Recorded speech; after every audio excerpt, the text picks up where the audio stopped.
Jessica Heaton. I am from Utah, and this week I've been here as a choreographer and dance filmmaker.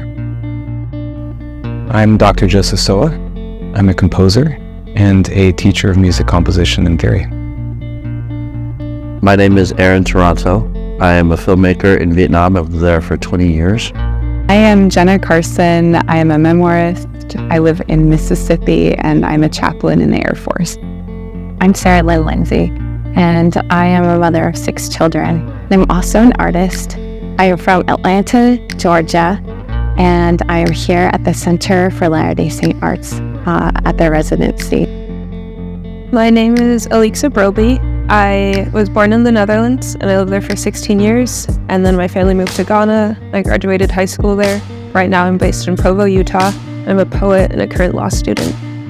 Ended up in Mississippi as a chaplain writing a memoir because years ago when I was in graduate school studying religion, I felt like God was calling me to be a chaplain. And by calling, I mean I just felt like this intense desire and urge to pursue this path. I felt like it was for me. The project that I'm doing here at the Artists Residency at the Center is a script for a streaming series about a man who wakes up and finds himself in a very vicious gang of human trafficking, and he has to find a way to get out of the gang before he does something where he loses himself. And I love that, like with my art too. I'm constantly collecting things. I gather materials on the ground from fallen flowers,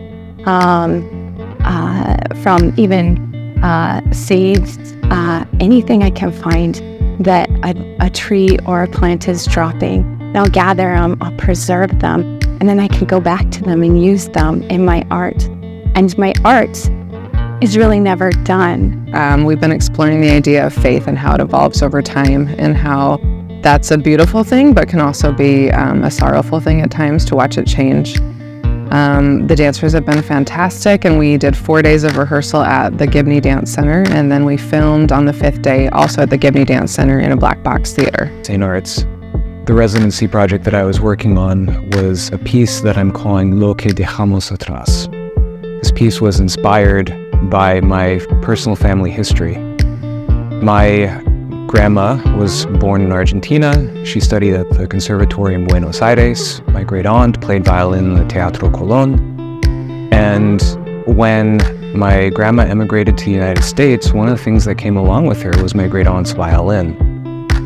And somewhere along the lines, moving from apartment to apartment in New York City, this violin got lost. One way that faith and art intersect in my work is having this reminder that we're all children of God, and that we all have these stories that deserve to be told, and that kind of having empathy is at the heart of all I do. So sharing my own story and having people understand how someone else's life has been, but also having empathy for my parents, for those around me, exploring some of these immigrant narratives during the residency at the center has helped me feel more connected to my faith and this idea of building Zion, building community through the arts and through telling stories that bring people together. For me at the residence here is that I found my tribe. And it's so important to have a community around you, because being alone in the world is impossible. Especially as an artist, where society just we don't have a structure in society yet that is the right one for artists. And so we need to be with each other. We need to help each other. We need to share our contacts. We need to share encouragement and inspiration so that we can do the important work that is inside of us. But truly it has been life-changing. It has given me new insight and ideas that I'll keep coming back to again and again as I continue to shape my project. And most importantly, it's given me an artist family that I will always be able to turn to. You know, the music that I make or the art that we create, they're catalysts for relationships with each other. And so being here for this past week and being able to develop those relationships with this Latter-day Saint community has been really special. But here it's just been such a refreshing strength to me to have people constantly asking how the project's going and showing their support in it, and that has really made me like believe in myself again. So I really, really appreciate that. The most surprising thing for me when I arrived was just how well all of the artists immediately got along, staying up the first night talking. On my way over, I was like, what if none of them talk to me because I'm too young? And they're like, oh, poetry. Not even English majors like poetry. Everyone was so kind, and I was pleasantly surprised to find how many connections and through lines there were in our work. I definitely think it's important to bring all these artists together to collaborate.